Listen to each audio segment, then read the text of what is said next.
Set 7 years after the events of The Last Stand, the Wolverine, because studios are still convinced that naming convention is cool, The Wolverine once again follows Logan living out in the wilderness, slowly transforming into Jason Momoa, and still haunted by the death of Jean Grey because these movies continue to insist that she was a super developed character that we all care about. Also, 7 years? He's still not over her after 7 years? I don't think I'd even remember my ex's name after 7 years. You understand? However, Logan is summoned to Japan by Yoshida. Yeah, probably not the best idea to send someone called Logan to Japan. A man who he had saved from the Nagasaki bombings all the way back in World War II. You know, the same World War II where Logan and Sabretooth fought side by side the entire time and never separated or once went over to Japan. That one. In fact, Logan had his memory wiped at the end of Origins, so how the hell does he even remember this guy from World War II? Go f*** yourself, pretty boy. Anyway, Yoshida is dying from cancer and asks Logan to transfer his healing factor to him so that he might live, which would also end Logan's immortality, which he views as a curse. Despite this, Logan refuses and Yoshida dies, but when the Yakuza suddenly try to kidnap the old man's granddaughter Mariko, he is forced to become her protector in order to get her to safety. Interesting. Plans for a second Wolverine film began even before Origins had started filming, where director Gavin Hood hinted that the sequel would be set in Japan, taking inspiration from Chris Claremont and Frank Miller's Japanese saga in the comics. Supposedly, the original plan would have featured Logan visiting Tokyo where he comes across Fred Dukes, aka the Blob, who is now working as a sumo wrestling champion. But this version never materialised, despite Kevin Durand being promised by the producers that he would be reprising his role from Origins. What the hell? Simon Beaufoy was asked to write the script in 2009, but he wasn't confident enough to commit to the project, so he passed. Christopher McQuarrie was then hired, and he wrote a full draft that featured Logan going to Japan, leading to him protecting and then falling in love with Mariko. By March 2010, the script was completed, with shooting planned to begin sometime the following year. As for who would be directing the picture, Bryan Singer was once again, oh for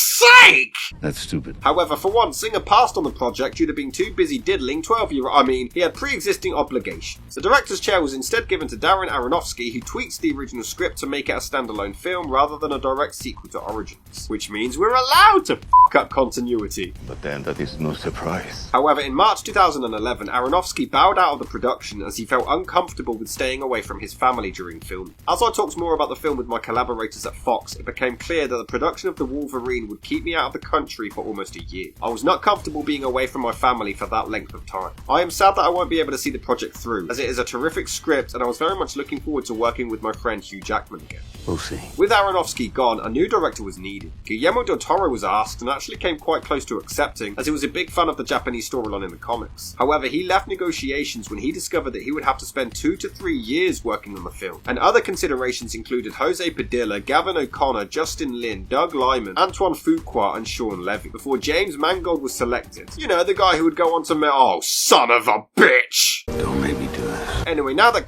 Mangold was on board, the movie could finally go into production, though the director would bring on Scott Frank and Mark Bombank to rewrite McQuarrie's original script. He even considered integrating Rogue into the mix, but decided against it as it would have made the movie too bloated. In addition, Hugh Jackman decided that he wanted Logan to look even more ripped than he had done in the previous movies. He managed to achieve this by consuming around 6,000 calories a day, eating nothing but chicken, steak and brown rice, and working out for 4 hours a day every day for 24 weeks. In fact, when filming his shirtless scenes, Jackman deliberately chose not to drink any liquids for 36 hours before shooting so that he could look as jacked as possible. He reportedly nearly fainted during these takes, but was very pleased with the results. And so were we. Why? Filming finally began in July 2012 in Tokyo and wrapped that September, and The Wolverine was released on July the 26th the following year, pulling in $414 million worldwide. However, though it was better received than Origins, reviews at the time were quite mixed. The darker tone and performances were praised, but many felt that the action scenes were too cartoonish and that the third act destroyed the film's promising setup. In an X-Men film? No. Funny you should ask. However, years later, the movie was reassessed by many critics, particularly after the release of Logan, praising the film for its more character-driven focus, some even calling it one of the most underrated X-Men movies. I will say the opening is a pretty cool scene as Logan protects him from the blast and takes the brunt of it. The visuals are pretty good and it looks great as we see him heal right in front of the camera. The movie really does its best to get you to care about Jean. F***ing Jean, the most boring out of all of the X-Men, and she's the driving force of this film's plot. It's f***ing Jean. We know next to nothing about the bitch.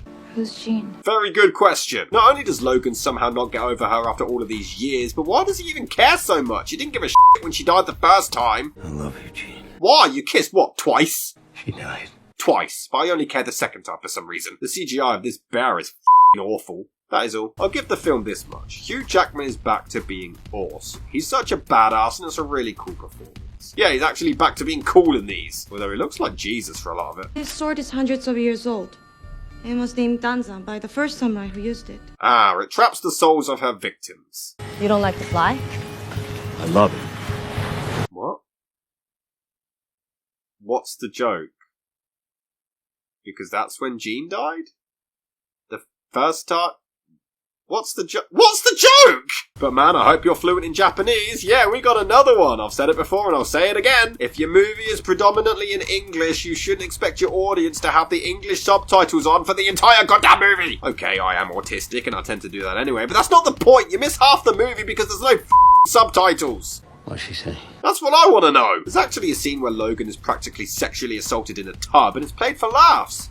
Because he's a man. I feel violated. Man got abused. It's hilarious. What they did to me, what I am, it can't be undone. You're talking to them or the producers of the movies? This blonde bird with the long tongue killing this fella looks pretty cool. Oh yeah, none of these are going to actually have names because there's next to no development in this film. You don't care about anyone outside of Logan. It has the same problem I have with every installment so far. The music and cinematography is pretty damn great, but I just can't get invested in any of it. And I've never read an X-Men comic book in my life, but the bird goes around seducing and killing people with a kiss. It's Poison Ivy. It's Poison Ivy. I want to apologise to those who are excited to see me reviewing these films, hoping to hear a lot of entertaining input, because I've got nothing. They're just not for me, clearly. Maybe if I knew Japanese, I'd enjoy them more. Oh, that's a